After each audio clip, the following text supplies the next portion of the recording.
Después de haber abordado el concepto de norma para el trialismo, como la captación lógica y neutral de un reparto proyectado, después de haber visto la estructura completa de la norma que propone Goldsmith con su antecedente y su consecuencia jurídica con características positivas y negativas, después de haber visto las clases de normas que podíamos encontrar, y sus clasificaciones según diversos tipos, después de haber visto la función descriptiva y la función integradora de las normas, vamos ahora a abordar un tema que es común en la teoría jurídica, que es el tema de las fuentes de las normas. ¿Qué tiene que ver con el origen? La norma es una captación lógica, pero no es una captación en el vacío. Si fuera una captación en el vacío, podríamos captar cualquiera cosas diferentes y sin embargo captamos cosas al menos similares. Eso quiere decir que tiene un origen, una fuente común, compartida. Este planteo relacionado con las fuentes de las normas es un tema clásico en la teoría jurídica, ¿no? En la mayoría de las obras de introducción al derecho, de teoría jurídica, se habla de clásicas fuentes, la ley, la costumbre, la jurisprudencia y la doctrina. Algunos agregan la equidad, algunos agregan el derecho natural, algunos quitan algunas de estas como que no serían verdaderas fuentes. Lo que propone Goldsmith y que vamos a abordar aquí, que es filosofía del derecho, es una pregunta más profunda de dónde provienen las normas, esta captación normativa, sobre qué se realiza, de modo tal de poder identificar esas fuentes clásicas, en qué medida son fuentes y de qué tipo son. Porque pese a que en mucha de la doctrina se las menciona las cuatro fuentes, esas cuatro, ley, costumbre, jurisprudencia y doctrina, nosotros mismos nos podemos dar cuenta que, por un lado, la palabra ley es un poquito ambigua, ¿no? Porque tenemos constitución, tratados internacionales, decretos, etcétera. Por otro lado, faltarían las fuentes que realizan los particulares, como los actos jurídicos. En segundo lugar, que la doctrina pareciera ser que, al menos en nuestro sistema, no tiene la misma entidad que la ley, porque la costumbre, la doctrina en alguna medida relata o describe el ordenamiento jurídico, pero no lo constituye, por tanto no es un origen real, podríamos decir. Goldsmith, haciendo un abordaje profundo del tema del origen o las fuentes de las normas, nos propone distinguir fuentes reales, por un lado, que tendrían que ver con el verdadero origen de las normas, y fuentes de conocimiento. Dentro de las fuentes reales de las normas, que son aquellas de las cuales proviene esa captación, lo que da el material para poder captar, lógicamente, tenemos las fuentes materiales, o sea, las fuentes reales materiales, que son los repartos mismos. O sea, si la norma es una captación de un reparto, mirando los repartos, podemos captar las normas. Nosotros, la mayoría de las personas, en su vida ha leído un código civil, ha leído un código penal.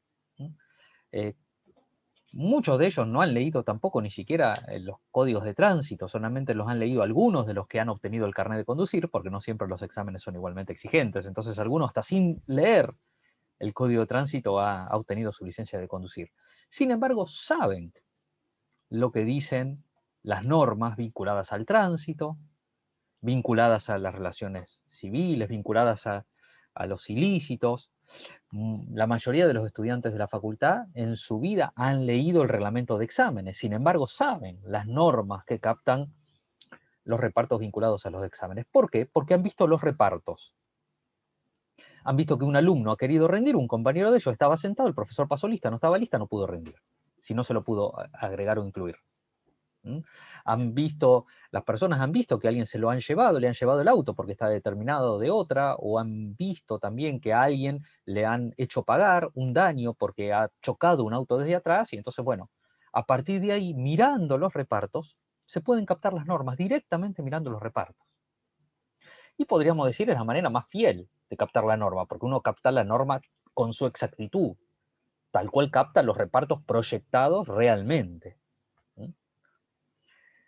La, la fuente normativa que refleja mejor los repartos es la costumbre, porque la costumbre está dada justamente por el modo real de comportarse por un grupo generalizado de personas con la convicción de que es lo que jurídicamente corresponde. Pero hay veces que el repartidor, para que no nos tengamos que tomar el trabajo de mirar los repartos para captar la norma, o porque si miramos los repartos corremos más riesgo de equivocarnos sobre el reparto proyectado, porque las normas nunca son absolutamente exactas, totalmente exactas, siempre existe algún grado de desobediencia, y si justo miramos un reparto arbitrario, o sea, un reparto que se sale del proyectado, que se desvía del reparto proyectado, a lo mejor captamos la norma erróneamente. A raíz de eso, muchas veces los repartidores, ellos nos cuentan el reparto proyectado. De modo tal de que en lugar de mirar el reparto, podemos escuchar lo que ellos nos dicen.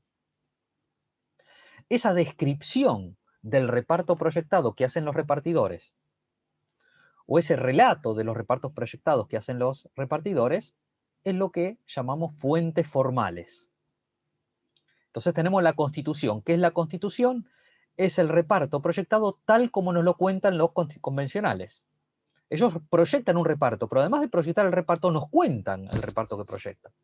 Y entonces nosotros, leyendo la Constitución, podemos captar esos repartos proyectados sin necesidad de ver los repartos.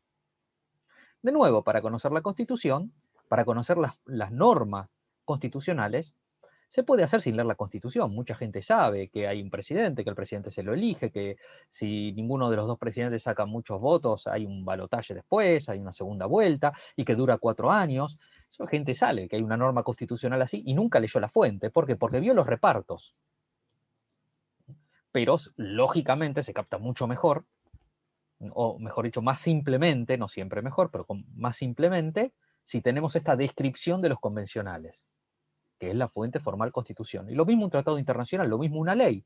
En la ley, los legisladores nos cuentan su reparto proyectado. Y de esa manera lo captamos con más sencillez.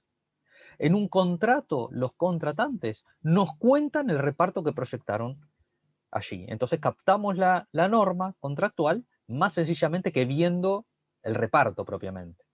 En una sentencia, el juez nos cuenta el reparto que proyecta, y así podríamos hablar de todas las fuentes formales. Goldsmith llamaba esto autobiografía del reparto. Es un poquito discutible el término, porque autobiografía sería como que la misma fuente se cuenta a sí misma y en realidad es el repartidor que nos cuenta el reparto, ¿no? No es el reparto que se cuenta a sí mismo, pero bueno, lo que quiere decir es que es como una biografía, como un relato de la propia vida, como una persona que escribe un libro sobre su vida. En lugar de esperar a que los otros den testimonio de lo que la persona hizo, él mismo cuenta su vida. Y eso sería más o menos lo que ocurre con las fuentes reales formales. Ahora, lógicamente, y en esto de alguna manera Goldsmith cuestiona la idea de Kelsen de que sin realidad social, solo con la dimensión lógica, se puede construir el mundo jurídico y se puede pensar en las fuentes. Porque estas fuentes formales, para verificar su exactitud y por tanto su vigencia, es necesario ver si tienen un mínimo de reflejo en repartos reales.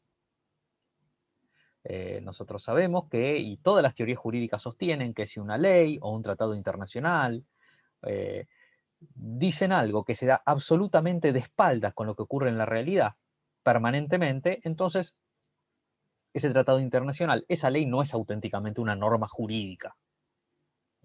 Hay que ir a mirar a la fuente material. En el mismo sentido, ¿cuál es la constitución que hay que obedecer? La constitución que se aplica.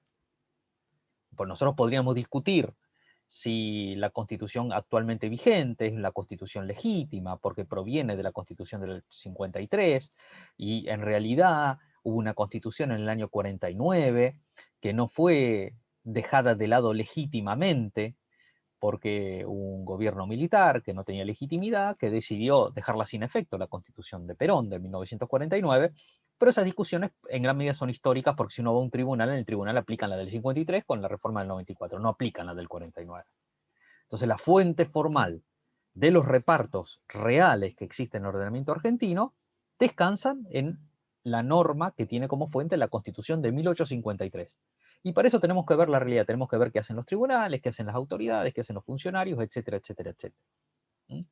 Esto de alguna manera lo reconoce Kelsen, que para determinar que hay que cumplir de acuerdo con la norma hipotética fundamental, él dice hay que obedecer al constituyente, del cual surge una constitución que se aplica, del cual deriva una pirámide jurídica que se aplica.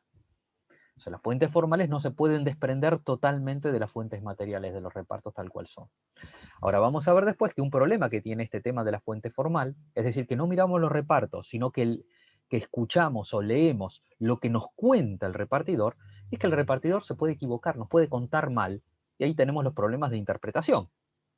Puede no haber sido suficientemente claro, puede ser ambiguo, puede haber vaguedad, o se pudo haber equivocado, nos pudo haber dicho lo que no quería, que él quería una cosa y dijo otra, como ocurre muchas veces en el uso de la lengua.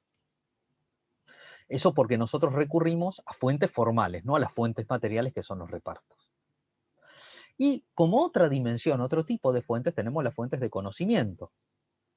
Las fuentes de conocimiento no es una fuente real, al menos no lo es en nuestro sistema jurídico. Las fuentes de conocimiento es la doctrina, los tratados, los manuales, los artículos, las enseñanzas en las cátedras, las conclusiones de jornadas de distintas especialistas, porque no inmediatamente no da lugar a repartos proyectados que puedan ser captados en normas, sino que nos permiten conocer mejor las fuentes reales. Nosotros sabemos que en la historia hubo casos en donde la doctrina fue una fuente real. El más famoso fue la ley de citas, en el antiguo derecho romano, en donde había 5 juristas romanos muy famosos, Gallo, Ulpiano, Papiniano, Modestino, y el que citaba a estos autores y lo tenía a favor en un caso, se lo daba por ganado. Y entonces los emperadores quisieron regular el uso de estos autores y establecieron, por ejemplo, que cuando en juicio una persona tenía a su favor las ideas de estos juristas y el otro también, triunfaba el que tenía más de estos 5 juristas a favor de su tesis. Y si había empate, Papiniano, que era el más importante, era el que desempataba, digamos. El que lo tenía Papiniano de su lado, desempataba ante un empate. De esa manera, lo que habían pensado, o lo que habían opinado, lo que habían escrito estos autores, pasó a ser una fuente real. Esto no existe en el sistema jurídico actual, no se le da carácter de fuente real a la doctrina, aunque sí tiene una influencia muy grande en las otras fuentes. Porque antes de intervenir como los convencionales constituyentes, tienen asesores que son constitucionalistas, que han leído y que han aprendido y que han estudiado de libros de derecho constitucional, han escuchado clases de profesores de derecho constitucional y que al hacer la constitución influye. Al hacer una ley, los legisladores tienen asesores que también tienen contacto y conocimiento con juristas, y entonces los libros de derecho, la enseñanza de las cátedras, influyen en que las leyes salgan de una manera o de otra. Y los jueces, lógicamente, antes de dictar un fallo, estudian, y al estudiar les influye lo que escriben los profesores de derecho, lo que dicen los tratados, lo que ellos mismos estudiaron en la facultad. Entonces la doctrina indirectamente influye en las fuentes formales, pero como tal, en el ordenamiento actual, de manera directa, no es una fuente real de normas.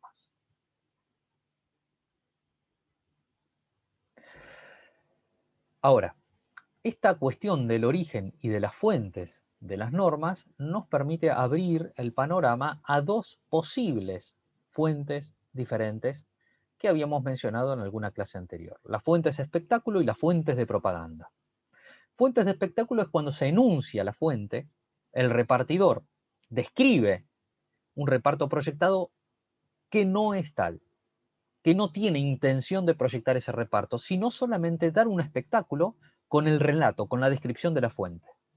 Podríamos decir esto es un caso en donde prácticamente la fuente formal se desprende de la fuente material, del reparto, casi totalmente. Si se enuncia una ley, se sanciona una ley, se hace un tratado o un decreto o cualquier cosa, simplemente para dar una imagen, sin ninguna intención de que eso sea real.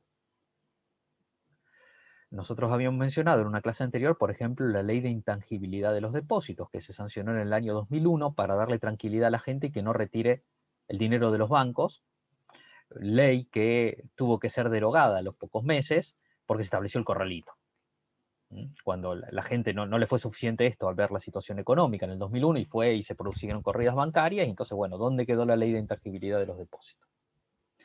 Y después tenemos las fuentes de propaganda, que son fuentes en donde el repartidor eh, relata, describe, digamos, un reparto que proyecta, sabiendo que no tiene las condiciones tales como para que ese reparto proyectado sea real y que esa fuente y esa norma que capta la fuente sea totalmente exacta, pero buscando que instale determinada institución, determinada idea, determinado principio, que haga que en algún momento pueda ser real y pueda ser efectivo. Nosotros podemos mencionar algunas de las llamadas cláusulas programáticas que a veces hay en los tratados de derechos humanos o en la Constitución Nacional. Uno se puede preguntar qué sentido tiene que nuestra Constitución Nacional diga hace 70 años que las personas tienen derecho a una vivienda digna cuando basta salirse a los conurbanos de las principales ciudades para ver que eso no es así. ¿Mm? Y que en realidad no hay una intención real de solucionar eso y reconocerlo como un derecho que se pueda exigir, ¿no? Al menos no inmediatamente. Pero bueno, los que proponen y los que aceptan esta existencia de las fuentes de propaganda dicen que, bueno, de esa manera se instala un principio jurídico que gradualmente hace más viable o más posible que dé lugar a repartos reales. A diferencia de las fuentes de espectáculo, aquí sí hay una intención de que se realice, pero sabiendo de la dificultad o de la imposibilidad. Y también para relacionar este tema de las fuentes con cómo se va transformando la cultura, la modernidad fue un ámbito, un ambiente en donde lo que predominaba era la ley. ¿Mm? Frente al derecho medieval, que era un derecho más de costumbre, la modernidad instaló la ley. Y el prototipo de la ley era el código.